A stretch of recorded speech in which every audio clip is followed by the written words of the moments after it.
So, from a high level, I want you to dissect the difference between a traditional IRA versus a Roth IRA account and think of them like buckets.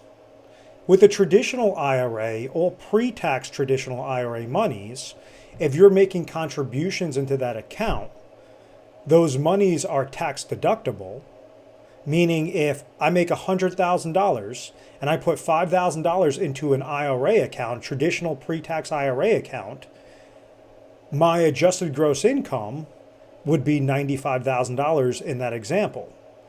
That's a tax deduction. The monies that go into that IRA in that example would be $5,000, so that's now being added to that bucket. It's growing tax deferred based on the different investment options that I'm choosing that's helping grow the account.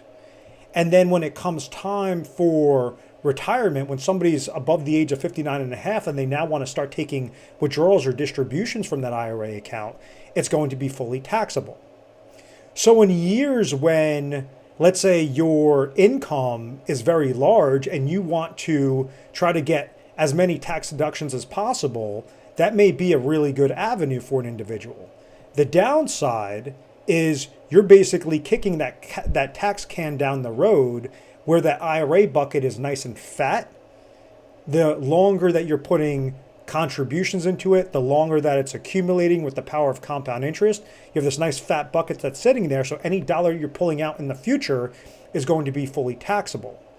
When those monies are fully taxable, you also have different areas that are being affected or could potentially be affected, such as Social Security tax and also IRMA tax, which is a additional premium or additional cost that you could potentially pay for Medicare Part B and Part D premiums, known as an increase in modified adjusted gross income.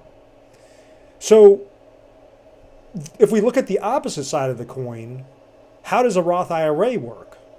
A Roth IRA, if somebody's eligible to place monies into a Roth IRA account, any dollar that they're placing into that account is not tax deductible, but the money grows tax-free in that account.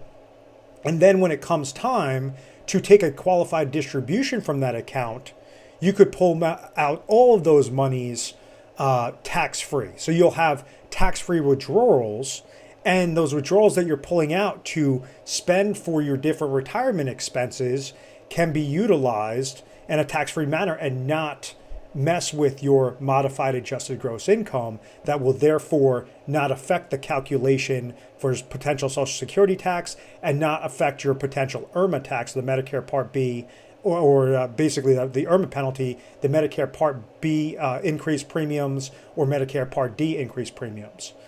So when somebody makes too much money or the contributions that are eligible to go into a Roth each year are so minimal, any individual can place their money, could take dollars from their IRA, and they could leverage Roth conversions.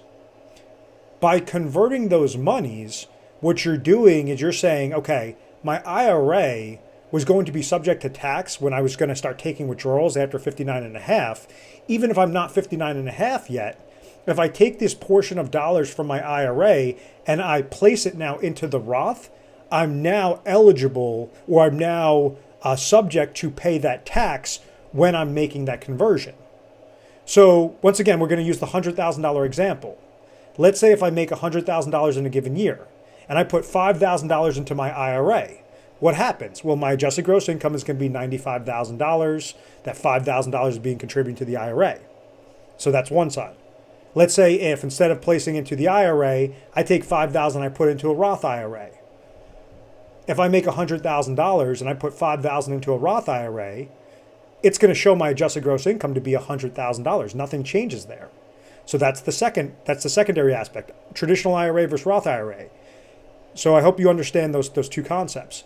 A conversion, let's say if you have a bucket of or a value of $100,000 sitting in your traditional IRA, and you decide I want to take this full amount and I want to convert it into my Roth IRA account.